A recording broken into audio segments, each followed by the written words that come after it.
In this episode, we are going to step back from infrastructure and devices and focus on something almost every organization depends on: web applications. Whether it is a public website, an internal portal, a SaaS platform, or an application programming interface, web-based systems are the front door for many business processes. Beginners often think of web security as something only developers worry about, but from a GISF perspective, you need to understand the fundamental risks because they show up in breach reports, exam questions, and everyday security decisions. Web risks are not just about clever code tricks.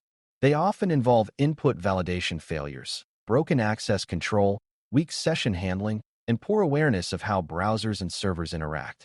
Our goal is to build a clear mental model of common web security weaknesses and understand how they connect to identity, data protection, and user awareness.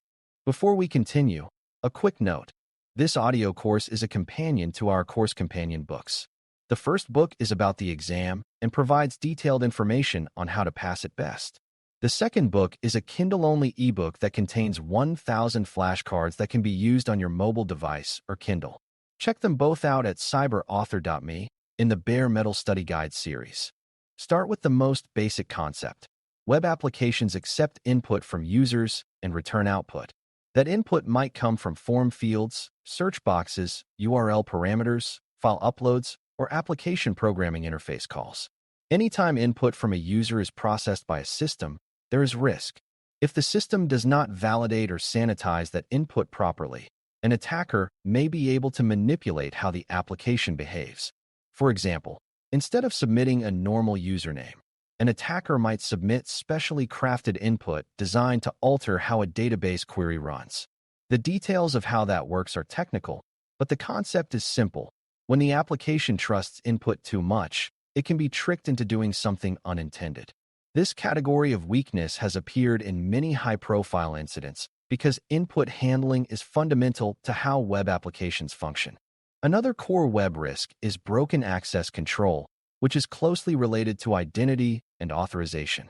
Even if users authenticate correctly, the application must ensure they can only access what they are permitted to see or modify. Broken access control happens when users can access data or functions that should be restricted. This might occur if an application relies on hidden fields in a web page to enforce permissions, or if it assumes that users will not manually alter URLs. For example, if changing a number in a URL allows access to another user's data, that is a failure of server-side authorization checks. Beginners sometimes assume that once a user logs in, they are safe within the application. In reality, every request should be checked for proper authorization. Access control failures are particularly dangerous because they often allow silent data exposure without needing advanced exploits. Session management is another fundamental web security area. When you log into a web application, the server usually creates a session that keeps track of your authenticated state. This is often represented by a session token stored in your browser. If session tokens are predictable, poorly protected, or not invalidated properly, attackers may hijack them. Session hijacking can allow an attacker to impersonate a user without knowing their password. This is especially risky if tokens are exposed through insecure connections or stored in ways that malicious scripts can access. Secure session management involves generating strong, random tokens, transmitting them securely, and expiring them appropriately. For beginners, the key takeaway is that authentication is not just about the login moment. It is also about how that authenticated state is maintained securely across requests. Now consider cross-site scripting, often abbreviated as XSS. This vulnerability occurs when an application includes untrusted input in a web page without proper validation or encoding, allowing malicious scripts to run in a user's browser. Instead of attacking the server directly, the attacker injects code that runs on the client side. This can lead to stolen session tokens, unauthorized actions performed in the user's context, or defacement of content. The concept can sound abstract, but think of it as tricking the browser into executing attacker-supplied instructions because the application failed to treat user input as potentially dangerous. XSS highlights an important lesson. Web security involves both server-side and client-side considerations. The browser is part of the attack surface, and improper handling of dynamic content can turn it into an attack tool. Cross-site request forgery, often abbreviated as CS or F, is another important risk.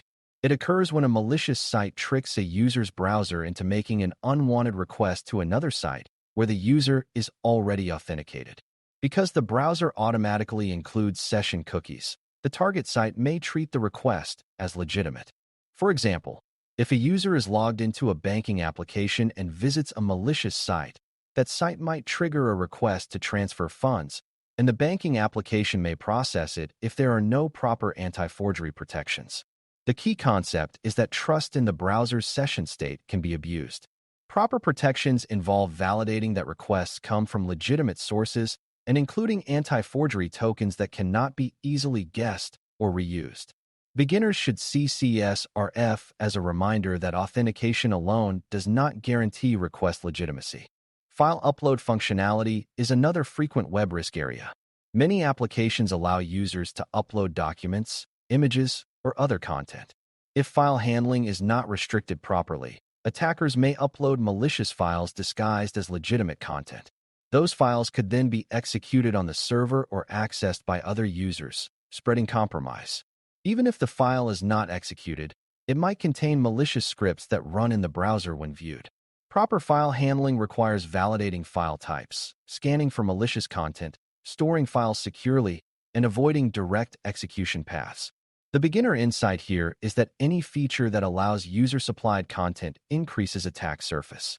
Convenience features, if not designed securely, can become entry points.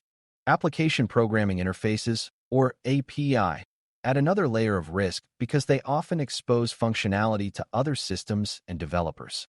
API endpoints may allow data retrieval, updates, or integrations. If authentication and authorization are not enforced consistently across API endpoints, attackers may access sensitive data programmatically. API misconfigurations can also lead to excessive data exposure, where endpoints return more information than necessary. Because API traffic often does not involve a browser interface, it can be overlooked in traditional web security reviews. For beginners, the key is understanding that web security extends beyond visible pages. Any service endpoint that processes input and returns data must enforce strict access controls and input validation. Another fundamental concept is secure configuration and patch management for web servers and application frameworks. Even if application code is well written, outdated software components can introduce vulnerabilities. Many web applications rely on libraries and frameworks, and those dependencies may have known security issues if not updated. Attackers frequently scan the internet for systems running vulnerable versions of common software. This ties back to earlier lessons about updates and vulnerability management. Web security is not only about code logic, it is also about maintaining the underlying stack. Beginners should connect this to the broader theme that known weaknesses often persist because updates are delayed or forgotten. User awareness also plays a significant role in web security. Phishing attacks often direct users to fake web pages designed to look like legitimate login portals. If users are not aware of how to recognize suspicious URLs or unexpected login prompts, credential theft becomes easier. Web security risks are not limited to server-side flaws. They also involve how users interact with web content.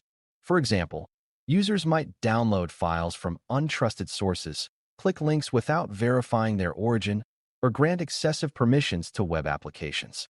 Awareness training helps reduce these risks by teaching users to pause and verify before acting. From a GISF perspective, understanding that technical controls and user behavior intersect is essential. Monitoring and logging are critical for detecting web-based attacks. Logs can show unusual request patterns, repeated failed login attempts, high volumes of requests from a single source, or access to unexpected resources.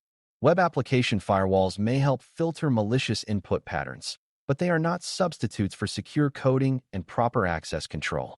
Correlation across logs, identity events, and network traffic can reveal broader patterns, such as a credential stuffing campaign followed by suspicious account activity.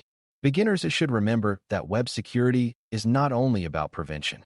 It is also about visibility into how the application is being used and abused. By the end of this lesson, you should understand that fundamental web security risks revolve around untrusted input, broken access control, weak session management, and improper configuration. Vulnerabilities like injection, XSS, CSRF, and API misconfiguration stem from trusting user input or failing to enforce authorization consistently. Secure web environments depend on strong identity controls, careful input validation, proper session handling, regular updates, and informed user behavior.